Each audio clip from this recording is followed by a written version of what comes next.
Here we are. It's Wednesday, 7:30 Pacific Standard Time, Los Angeles, California. This is Against the Stream and coming at you live. Welcome. Thanks for attending. Those who are here currently, maybe a few more people will be coming. We are on the eve of New Year's. Something like that. We're a few days away. Yeah, today's the 30th. So tomorrow is New Year's Eve. And kind of fitting, actually, the topic for this evening in the paramis, the 10 characteristics that I've been working with, is known as resolve or determination. Also known as resolute, or to be resolute, or to create an intention or resolution. So all these words kind of together, I think, have, to me, from the Buddhist perspective, we'll get into a little bit more, but also are just something that I think the world, or at least most of Northern America, focuses on around New Year's. So we'll talk a little bit more about that from a Buddhist perspective. What does it mean to have determination and or resolve as a kind of high quality, and to continue along with the practice? Last week we were talking about truthfulness, and each week we've been taking on a different topic found within the Buddhist teachings around what's known as the 10 perfections, which are really just a list of qualities that one strives to kind of deepen, and the idea is to perfect upon the road of enlightenment, liberation. So we'll work more with that today, and we're going to sit for a time. And I guess I just want to kind of open up. Is there anyone new to this group, or new to Against the Stream, that wants to introduce themselves? Just you can just unmute yourself and then just say a little bit about what brought you here. Well, I'm Janice Sankowski, coming from Toledo, Ohio. Welcome. And I'm a friend of Steph's. All right. And so I've heard her talk about you, and I was looking for a new group to drop in on. And so that's what I'm doing. Well, welcome, Janice from Toledo.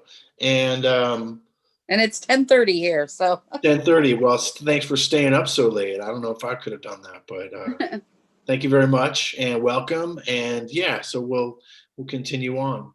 I appreciate you saying something. All right. And anyone else?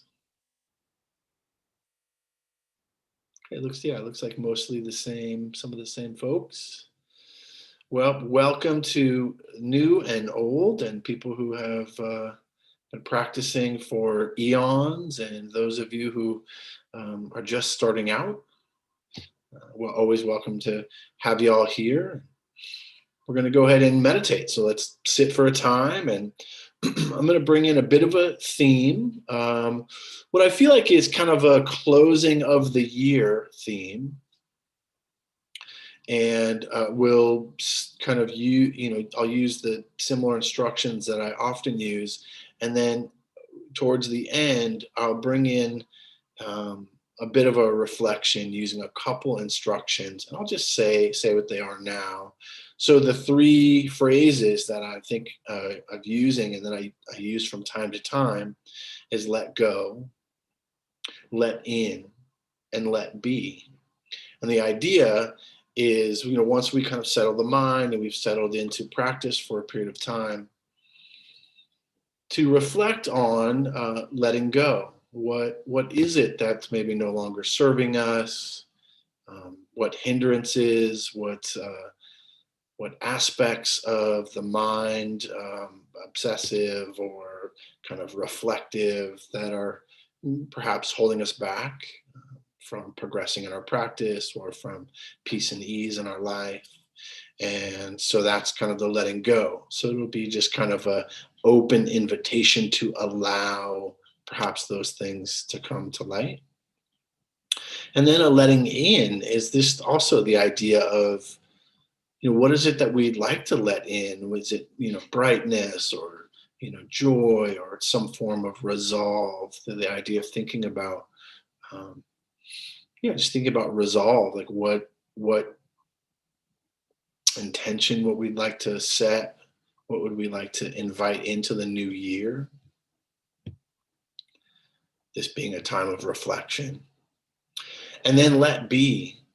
And this idea of let be is kind of like, okay, so what's in between these two? What are we kind of currently working with? What are we still working with? So this kind of the idea, it'll be what it is for you. So it's not prescribed in the sense of like you have to do what I'm suggesting, but I'll just bring those phrases in as a point of reflection after we've sat for a while. All right, so So finding a posture that's workable, that's sustainable, where you can feel relaxed and alert.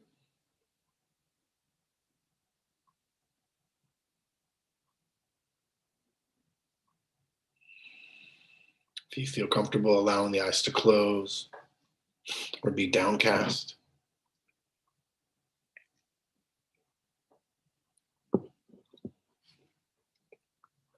And just opening to the different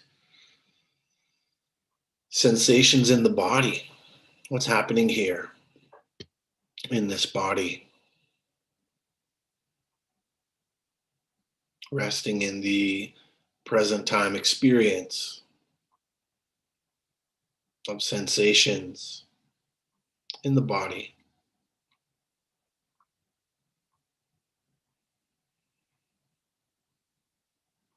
Opening to the different sounds.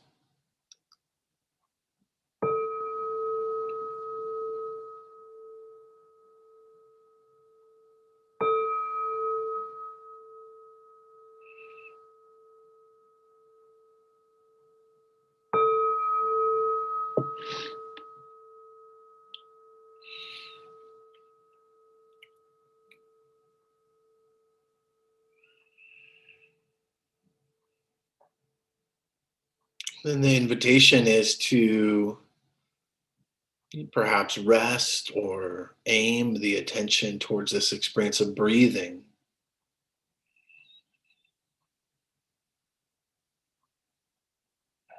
Whether it's the tip of the nose or the rise and fall of the belly, or wherever you can most easily come into contact with the experience of the breath.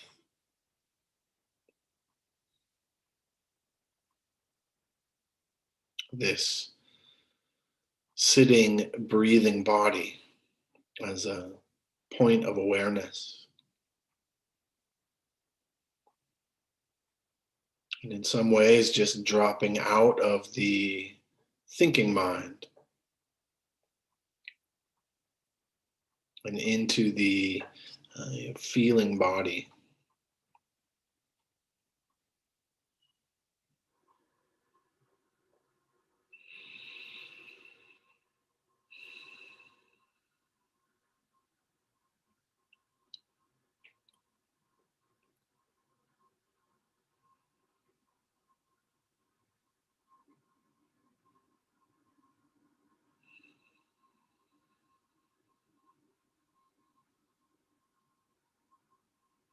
Sometimes it's helpful to use some form of simple instruction for the mind, such as like breathing in, just knowing that you're breathing in, maybe even saying something like in or in breath. And breathing out, knowing that you're breathing out, saying something like out or out breath.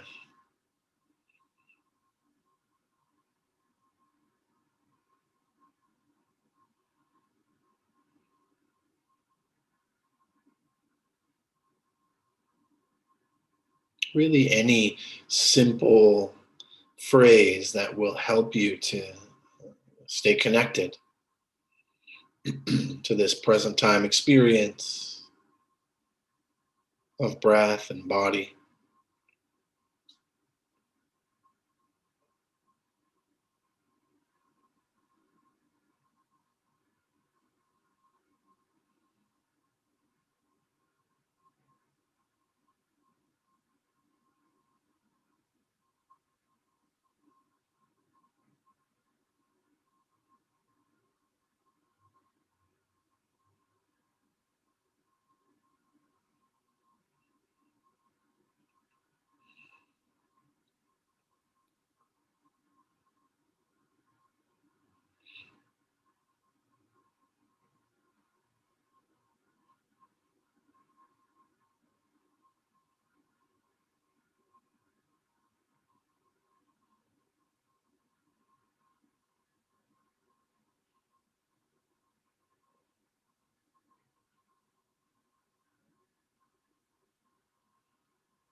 Of course, knowing that the attention will wander off as our day winds down, the busyness of working or interacting, the mind is active. Just acknowledging when the attention wanders off and with a sense of friendliness or kindness with the mind, aiming the attention back. This breath,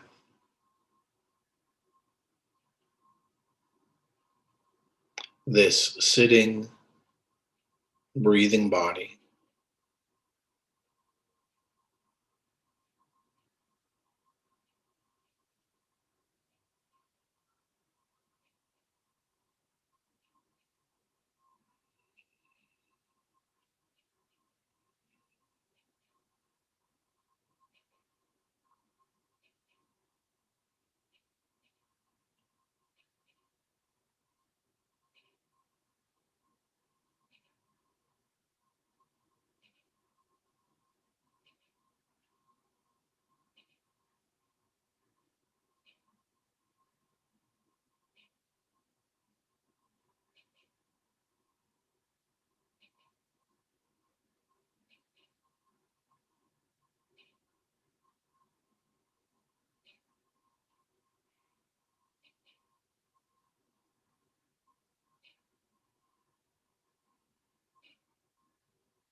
again and again,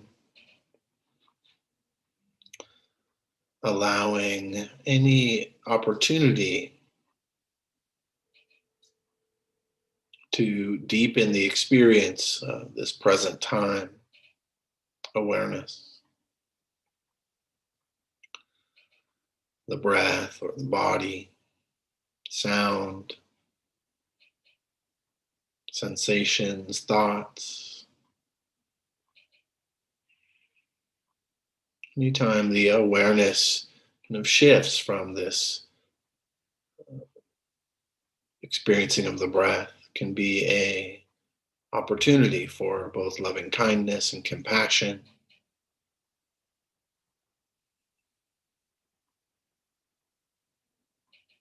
and a returning the attention and resolve to stay connected to what's happening here in this breath.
So, similar to meta phrases,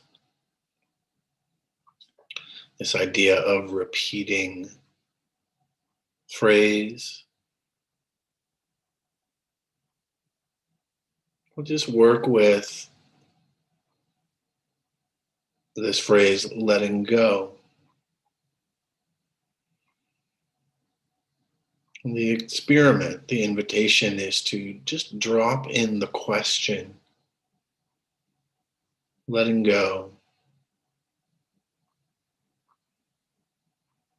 while still maintaining 80-90% of your attention and or awareness on the breath and body, kind of meditative present time experience. And then just dropping in from the head to the heart. Let go. and see what comes up. Try not to get lost in the content, but just allow as you say the phrase, let go.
Again and again,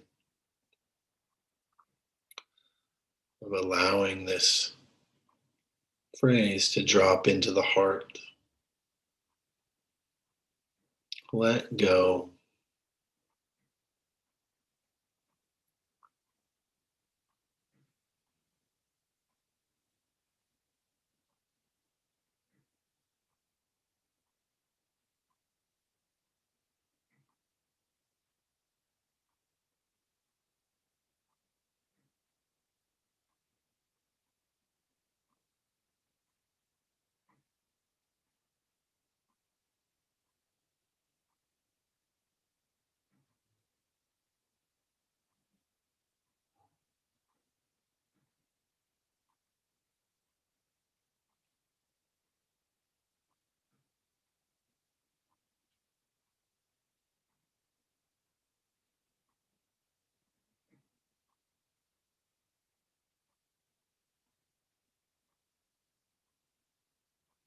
What hasn't served you this year till now? What habits or thought processes perhaps are in the way? What would you like to let go of? What is there still to hold on to?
inviting in the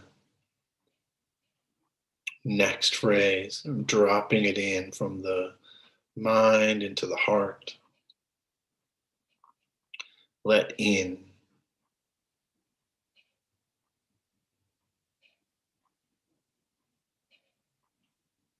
What do we wish to cultivate more of? Let in. What qualities of this heart mind?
What intention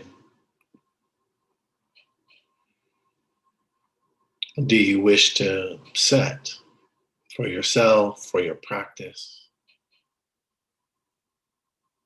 Let in.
Checking in with this meditative process.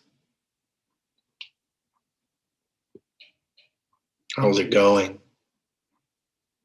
This ability to both stay connected to the present time experience and reflect in the mind, in the heart, using a phrase.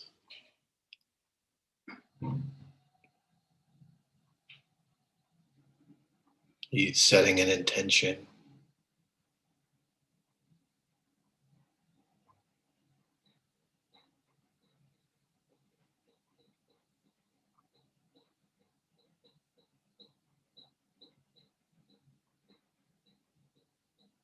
Let in.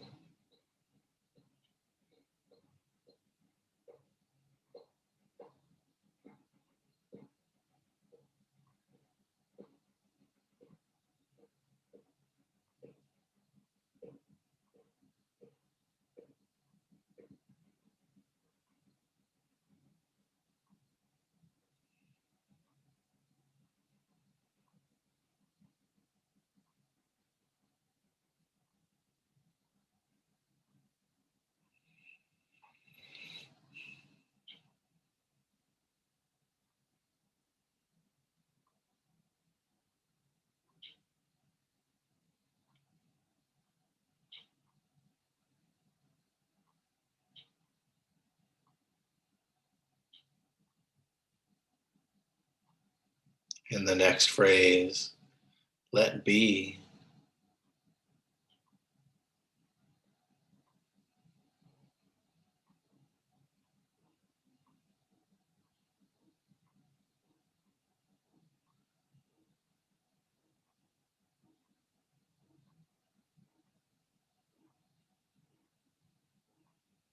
What are we still working on?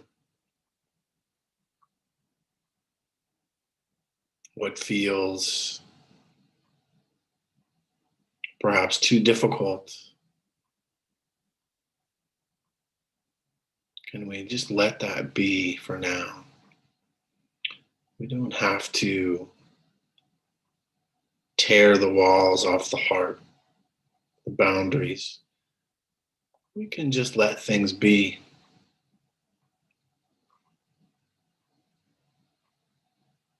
Be here.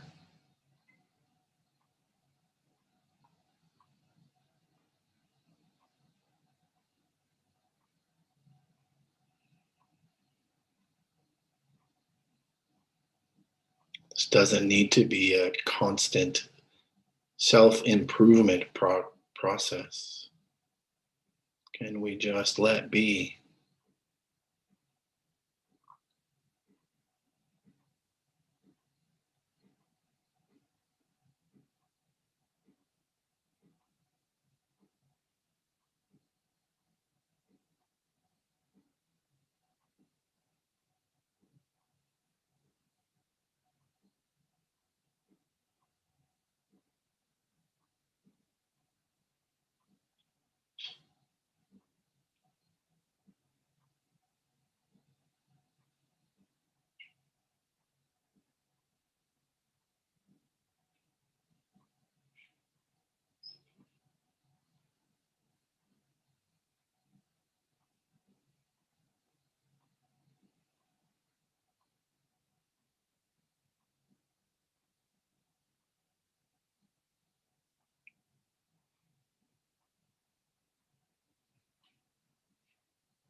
Setting a intention for this life, this day, this year.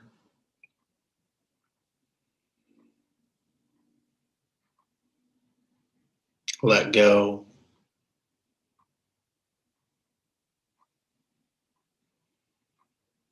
Let in.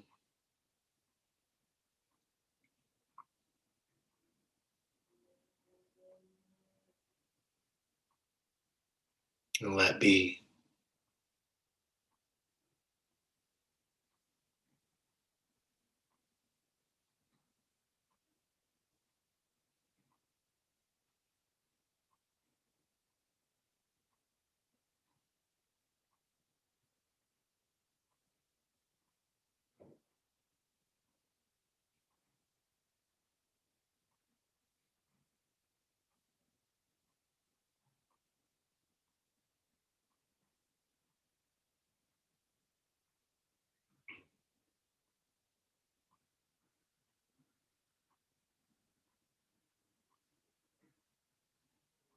When you feel ready, just perhaps letting go of the phrases, dropping back a little more intently into the body and breath.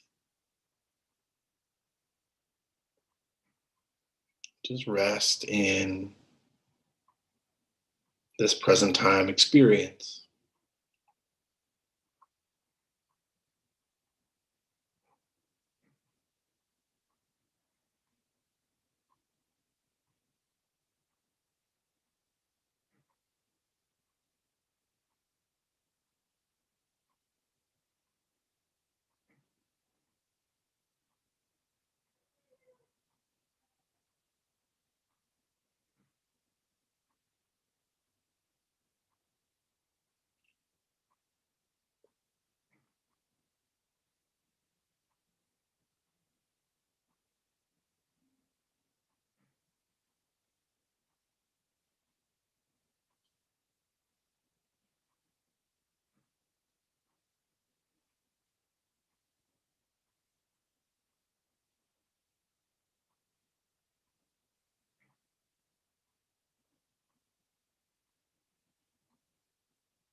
Okay. So perhaps just taking a moment and reflecting for yourself, what was that last, say, 30 minutes like?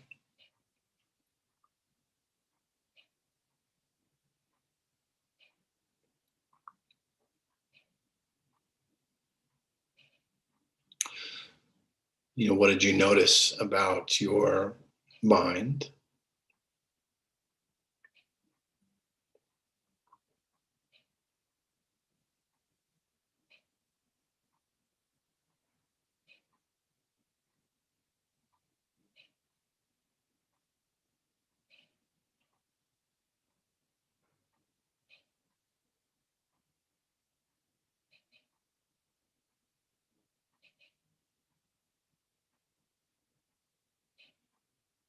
It's good to reflect on our practice from time to time, during our practice, even. And when we share, which sometimes we do, we ask people to share in this group. um, it's important, I think, to watch what happens in our minds about sharing, about being open and talking about our experience. And it's totally okay to, I don't know, feel shy. I guess shy could be one word, or to feel reserved about sharing what happens in your mind or what happens during practice. But I actually had a teacher once that would ask me, when I would meet with him, what are you noticing in your practice? And then I would start to talk about all these kind of philosophical understandings and, what I was understanding about the Dharma and how great it was. And he would just say, no, what are you noticing about your practice? And in this way, this is actually um, a Burmese a Burmese kind of tradition of when you check in with a teacher or when you check in with a group, that you're really speaking about what in your practice are you noticing here now, like what just happened, and really kind of fine tuning it, kind of keeping the if you're sharing about the practice or you have a question, the question can be a little bit broader, like, you can ask any question that you want, but just as an experiment of resolve, of determination, what we're talking about here, um, the Thai and Burmese practices, and the times that I was a monk, the teachers oftentimes weren't very articulate. You know what I mean? Like I mean, they actually were very articulate, I should say, but I didn't speak the language that they were so articulate in. So they would have to really be super concise in their instruction. And I would have to be very concise in my explanation of what my experience was. Um, and I was at a monastery in northern Thailand, outside of Chiang Mai, Thailand, and the kind of head monk in charge. His name was Ajahn Chai Wut, and He actually spoke pretty good English, but I would go see him every couple of days during a 15-day. I was there for 15 days, yeah, and it was a very intense retreat, and he would ask this question, kind of like, what are you noticing, what are you noticing in your practice? And I would kind of launch into all these, like, what's going on in my mind, and all these stories and future and past, and he would just smile. And the only instruction that he gave me, I swear to God, for 15 days, acknowledge. acknowledge. I would talk for 5 minutes, 10 minutes, and he would just smile. He would just say, acknowledge, acknowledge, and then send me off. And I would have all these like feelings about it. And I'd be all upset. And, I just shared all these like insights, and he would just smile and just say, acknowledge. And at first I thought, I got into all these stories, like, oh, he doesn't understand what I'm saying. He did understand what I was saying. And it actually took me a while to realize that that was one of the most helpful instructions that I had ever received. That no matter what's going on in the mind, that no matter what's going on in the heart, that no matter what kind of crazy stories my mind is coming up with, what kind of praise and blame, what kind of mental strides, what kind of prideful acts that was all coming up in my kind of meditation, that he was saying to just acknowledge it all as it's just part of this passing process. And that helped me quite a bit.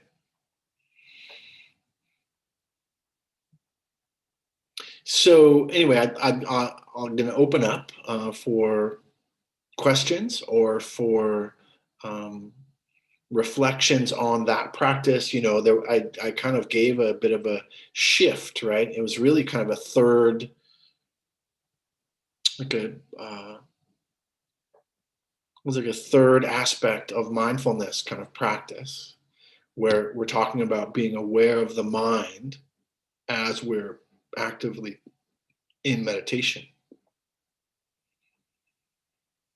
So if you're going to share about your experience, my invitation for you is to get very concise about what you noticed about the last 30 minutes, right? And to not get into other kind of, stories or insights that you're having in your life, but to actually just stay like, I noticed this thing about my breath when I breathe in and then my mind would wander off, or whatever it was that was actually present time experience. I promise there's a reason. And so I like to just kind of open up for questions in general about the practice, about the instruction that I gave, and about what you noticed. Yes, Hiram. Hiram, you changed your hand from a blue hand. Wow. We can't call it the Smurf hand no more. Yeah. Hello, everybody, and thanks for that talk. Threw me off a little bit because I was going to go into a 1-year tangent of of what I felt and what I thought, and then as soon as you said what I felt the past 30 minutes, and there was a lot that I noticed. Over planning. I was thinking of all the bad things that happened in the past year, and then what I can do to make it better next year, and then come back to the breath. Okay. And that the tripping forward and tripping backwards was a big thing in the past 30 minutes. I was like, yeah, the year's almost over. How can I get this done correctly? And I can't. I don't know what the future is going to hold, but I know that that if I hold my breath, I'm going to faint. And if I don't breathe, my body is going to breathe anyway. So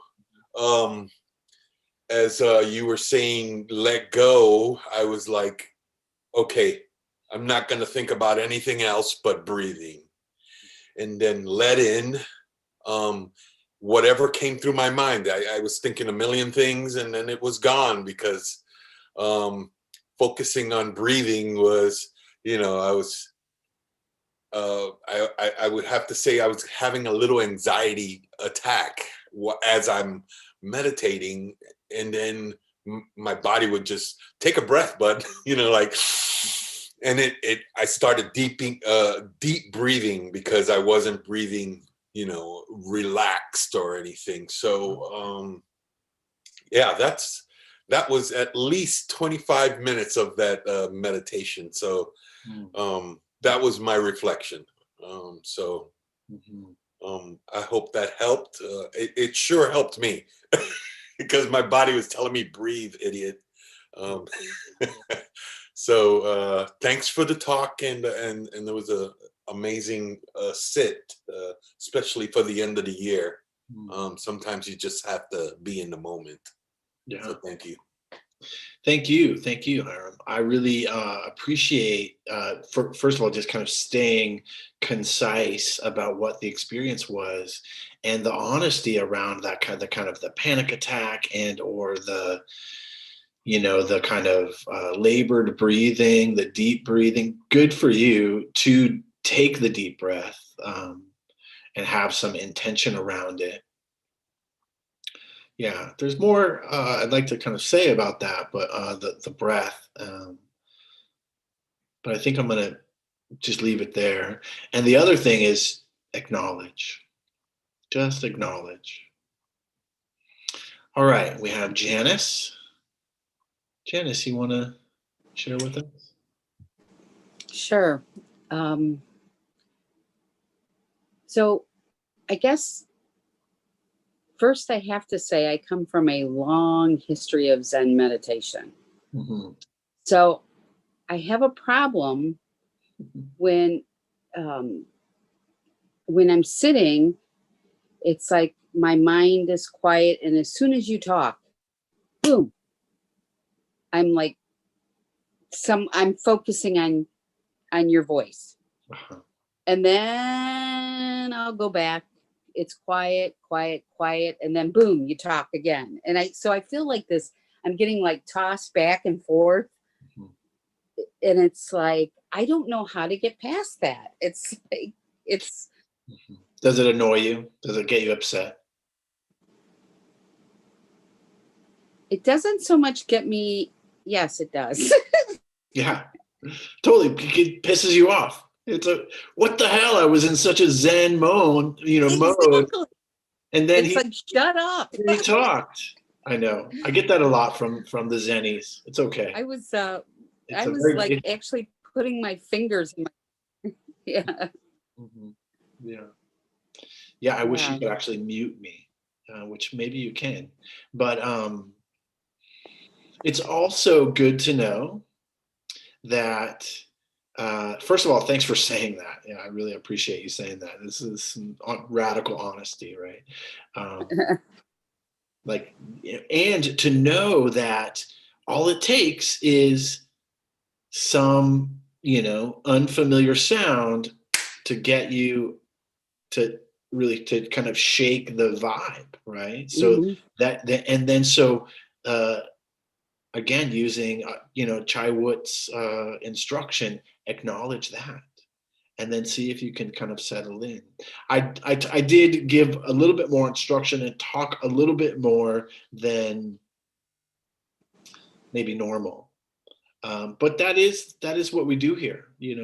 That's the insight practice is that of more instruction. I started with Zen, with Soto Zen. I sat at the Santa Cruz Zen Center for years. I practiced a martial art that had Zazen as part of its beginning and end of every class, 3 days a week.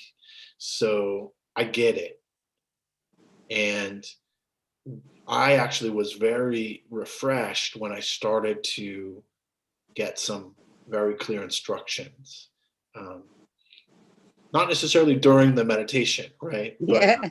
But pre-instructions or whatnot. And it took me a while to, and I still, I prefer silent meditation,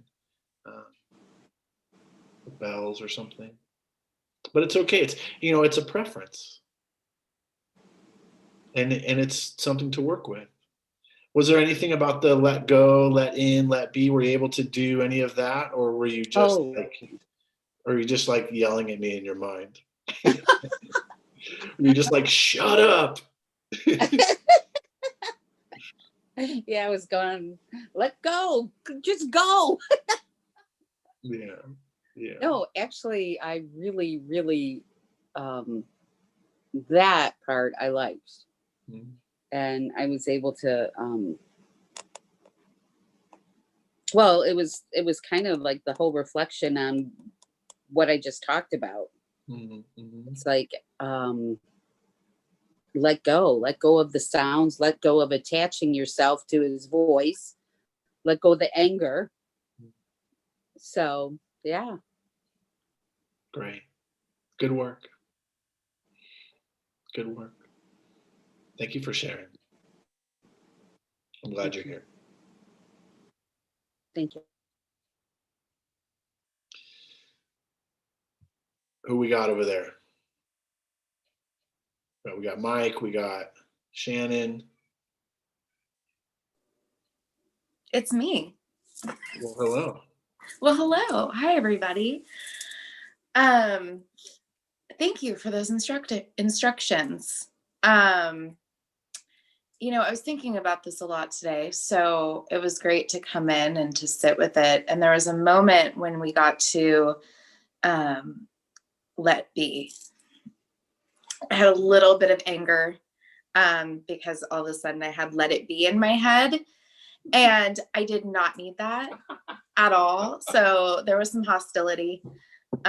Just thank you for the previous person's honesty. I felt like I could follow through with that. But there was this moment when I don't remember exact wording, but it was like, just let be the walls that are around your heart. Mm-hmm. And just thank you for giving permission in that moment to just be as I am. Because I think so many times towards the end of the year, we start to put a lot of pressure on ourselves. And, that 30 minutes of just understanding and being with things that didn't work for me and things that I want to allow in, and being okay with how things are right now. So that's my crazy insight for the day. I'm a little upset about the Smurf hand. I'll do a 4-step on it later. So thanks, everybody. Grist for the mill. Yeah, something else to practice with. Thank you. Thank you.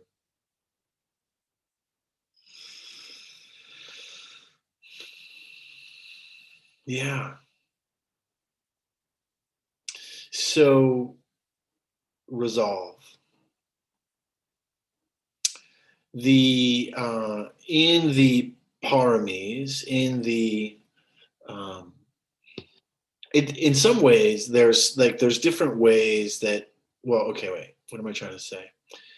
The instruction, let go, let in, let be, is an opportunity. It's a reflection, and it does, for me, have to do with kind of setting intention for the end of the year. This is a reflective time.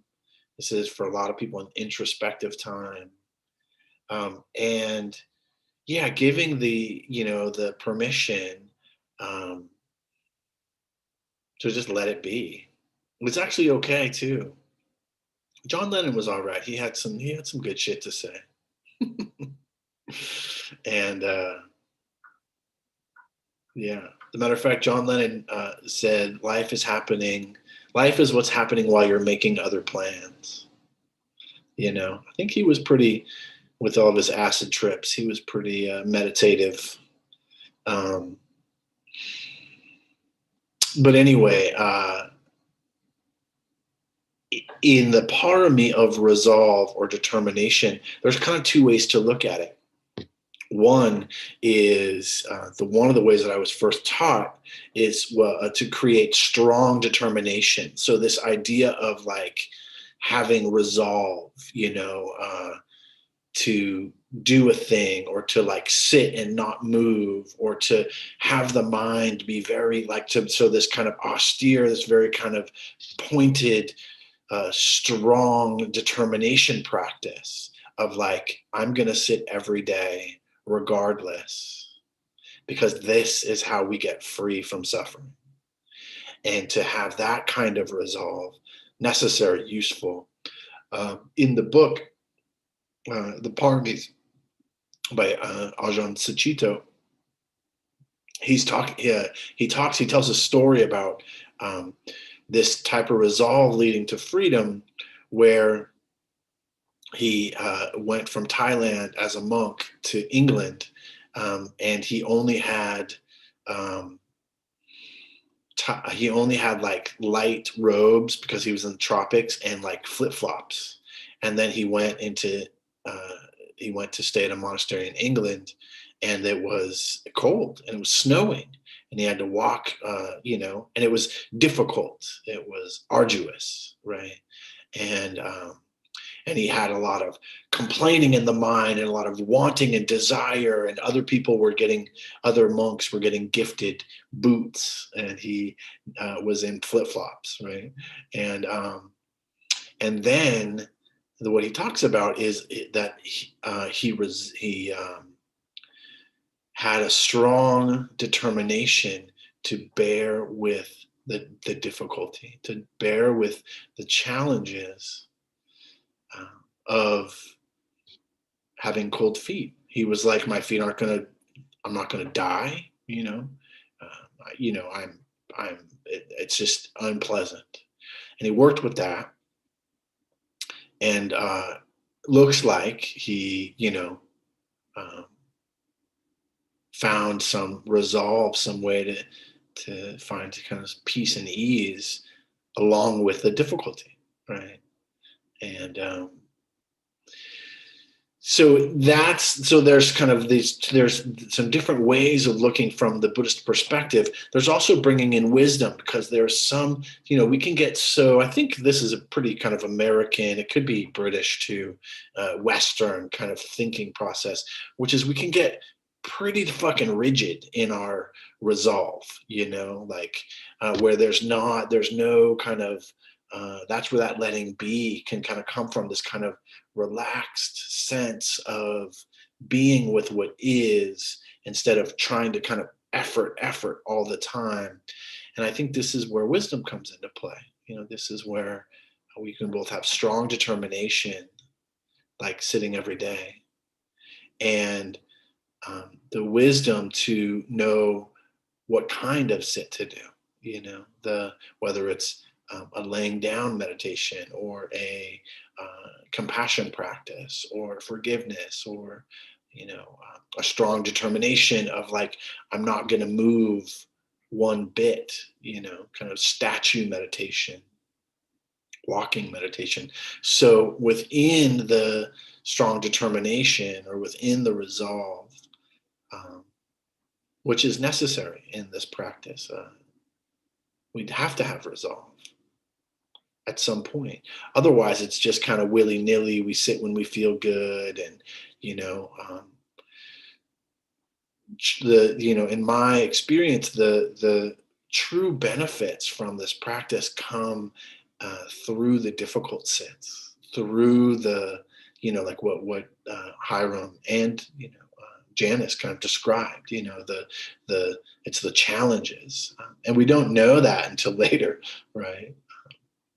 It wasn't until after I left the monastery, the Northern Insight Monastery, where it really hit me. I think I was like on a train like 3 days later, and I was literally like acknowledging everything that was happening in my experience, and it like hit me, the wisdom of the teaching. But in the moment, it was just like, this guy doesn't understand me. I had all these judgments, and and all I was doing is was doing the practice of just acknowledging, and then it seeped in. The resolution to stay present when it's difficult, this is the liberation of the practice for me. This is what I see as the where, you know, the rubber meets the road, so to speak, right? Yeah, I mean, for people in recovery, it's very similar too. It's like, it's when you have those hard points, when you feel like, you know, like you're gonna use or you're gonna relapse, and you don't. That's where the growth happens. That's the, you know, the biggest growth points, and all of the, you know, moments leading up to that. Just to kind of bring in a little bit broader of a perspective. So what else? So what did Suchito say about resolve? Let me kind of look at this a little bit. Actually, what did the Buddha say about resolve? So the Buddha said in the Majjhima Nikaya, which is the kind of middle-length discourses of the teachings, the suttas, a person has 4 grounds for resolve: the resolve on wisdom, the resolve on truth, and the resolve on relinquishing and on calm. So wisdom, truth, relinquishment, and calm. These are the areas of strong resolution from the meditative perspective. I'm going to read a little bit more here. This is from the Dhammapada.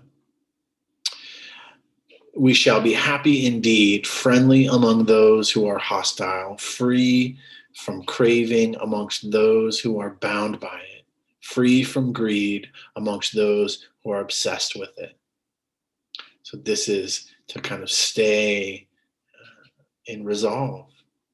Happy indeed, friendly among those who are hostile, free from craving amongst those who are bound by it, free from greed amongst those who are obsessed with it. This, basically, I think this is the benefit of resolve. I like that.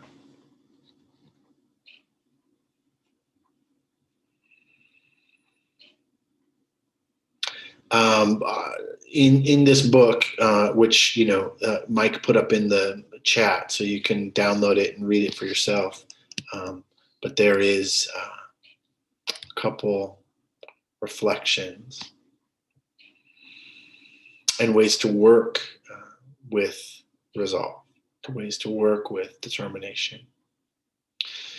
One of the things that he talks about is like coming up with intentions, like very clear intentions. I've shared with you at some point in this series that I have an intention that really sits above my desk that says, may I live blamelessly and at ease.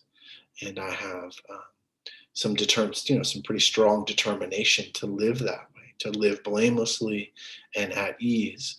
And he, Ajahn Suchito, shares one of his kind of reflections or intentions. May our resolve open us to the great heart that crosses the floods. And so time and time again, Ajahn Suchito is using this term floods to describe the floods of our kind of everyday life, the floods of becoming, the floods of kind of wanting or desire, the flood of aversion, the flood of kind of emotional kind of upheaval, or the hindrances, you know, the flood of the hindrances.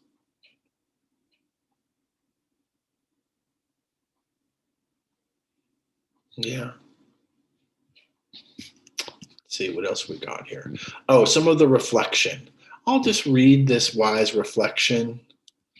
And then you guys can kind of think about it, how it's true for you. Well, maybe I'll paraphrase it. It's a few.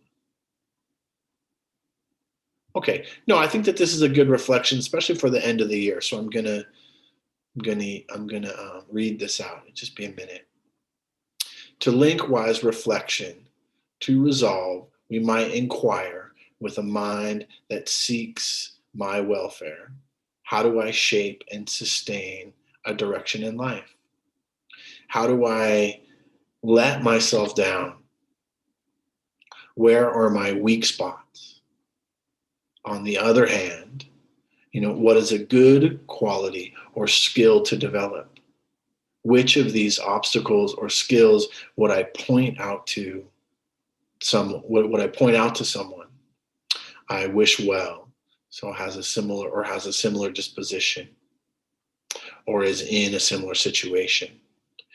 Bring together your recommendations to yourself and to your friend, and your friend may give you a balanced view of some central topics for resolve. So basically he's kind of saying, okay, reflect, basically on let go and let in, where have I, fallen short or let myself down, where has my weak spots been, where have I fallen short of my ideal, which is okay to, I think that was something that we were talking about last week, this idea of kind of truthful recognition, like seeing where we maybe have fallen short of our ideals, maybe this year, maybe this month, maybe yesterday. And that's where we can gain wisdom through this recognition. And then he's also talking about talk with somebody else about it, see, where others might have suggestions or where you might have suggestions for other people. So this kind of reflection. So are there any of these that your circumstances, your job, your commitments, or your age will make it difficult to keep? So further kind of reflecting. Which of these, on the other hand, will you find support in your lifestyle or situation?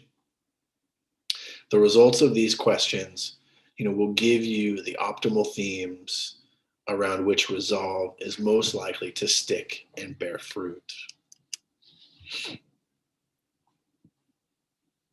So then he goes on to talk about how to make a resolve, which I feel like really is what we're talking about. And I would encourage you to do maybe a writing assignment or part of, extending what we talked about here in this meditative reflection of, what is it, what kind of habitually, what is it that I'd like to let go of? What is it that is no longer serving me?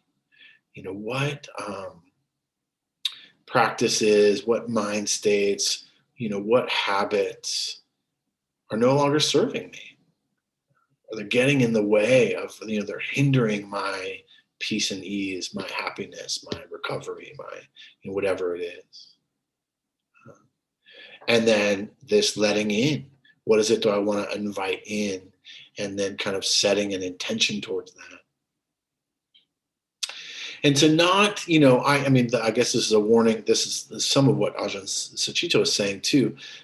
And what I'm saying as well, which is let's, focus on what's doable, what's attainable, and not have some lofty, it's okay, I think, to be somewhat lofty, in the sense of I have an intention to become fully enlightened in this world, in this life. That is an intention I have. I used to never hold that. I used to think, oh, that'll never happen for me. And then I had a teacher say, why not? Why would you not consider yourself as good, as capable as the Buddha himself, or as the, thousands of arahants that have become fully enlightened since that time? So that would be a resolve. That would be a determination. That would be a intention to set. And then, okay, but so that's like a lifetime goal, right? So how do I get there step by step, right? Doing, simple things and finding those, how can I support these things in my life, in my practice, right? Like I was saying, kind of sitting every day or exercising every day, eating once a day. When you go on meditation retreats, there's some relinquishment that's taking place, and relinquishment helps us to see the truthfulness of our minds and to also test our resolve. So you go on a meditation retreat.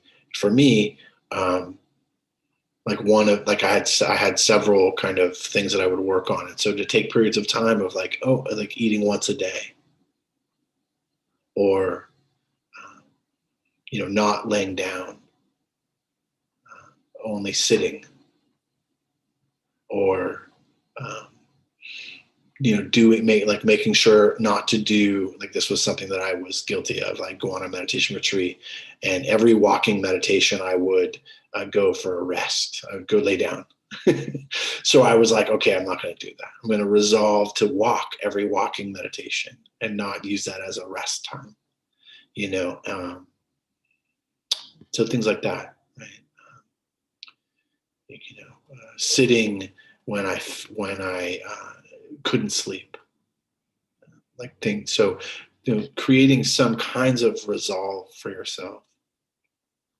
Doing metta every day. I think one of the things that Rachel Savage was talking about is like doing like 108 days of practice. Like, I love that, right?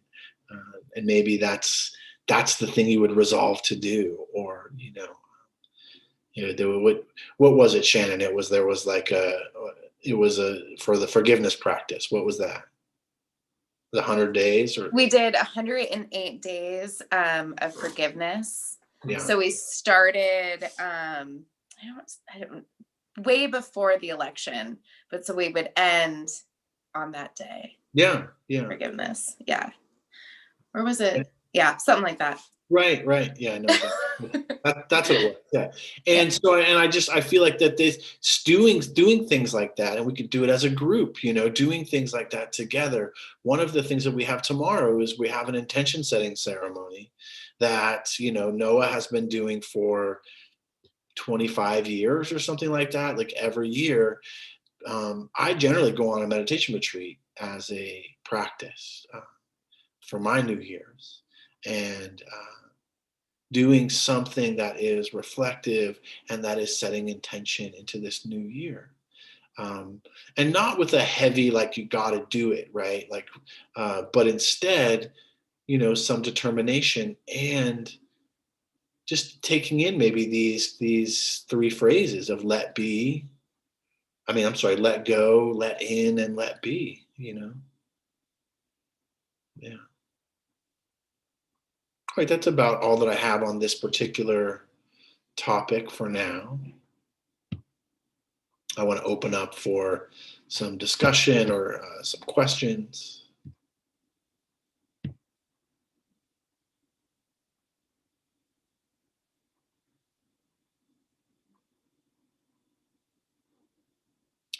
I see that Mike put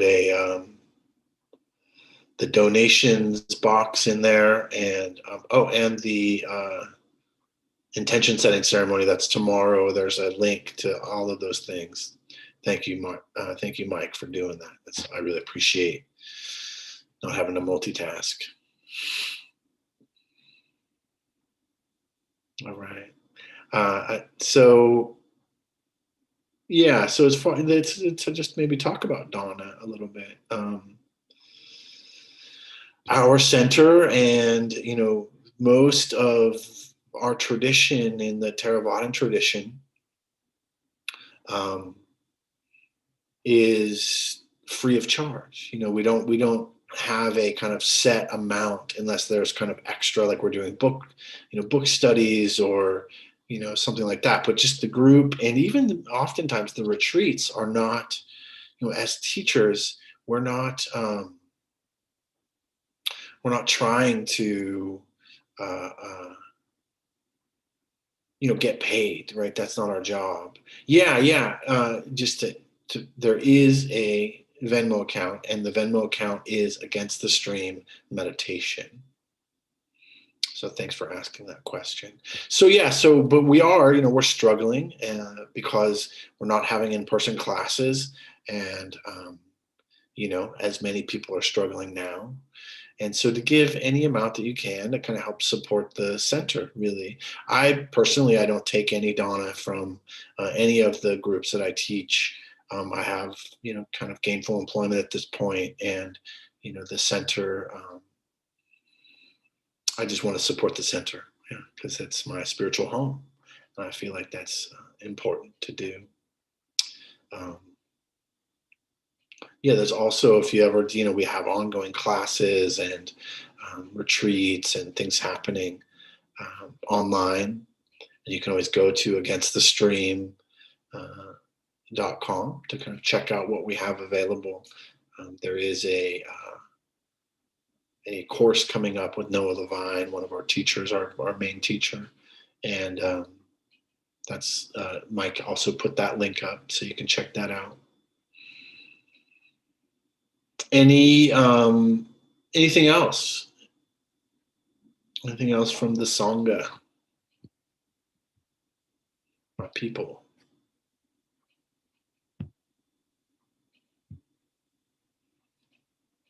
All right, well, we will end early then. And I encourage you to continue this kind of reflection towards the end of the year of, let go, let in, and let be. And I really want to just kind of, I want to highlight kind of what Shannon said, which is that let be is the permission to just be as you are, and that we don't have to be perfect. This isn't about perfection. This is about setting intention and doing the best we can, and having some resolve, and knowing that, no one's fucking perfect, you know what I mean? And the striving for perfection is part of the cause of suffering, So we just do the best we can, but that doesn't mean that we don't turn away from the difficulties, right? Because let be all by itself can be like we just kind of are just chill and just smoke another spliff and, relax, right? Yeah, exactly. Perfectly imperfect. Yeah. So to have strong determination and to allow ourselves to be where we are, and there's always room for improvement. One of Suzuki Roshi quote is, "You're perfect just as you are, and there's always room for improvement." Yeah. So we can, strive forth with an open heart. Happy New Year to you guys as well. So just take a moment and just allow all the goodness, take a few breaths and just allow all the goodness of our practice. The showing up, the being here, and really kind of knowing that this karmic momentum that gets created every time we sit, every time we, bear some of the challenges of our hearts and minds, that there is what would be called a karmic cleansing that takes place, this purification of heart and mind. And that we do this not only for our own benefit, but for the benefit of others, of all beings. And part of what we're taking part of is this turning of the wheel of Dharma, keeping this practice alive through our engagement with it.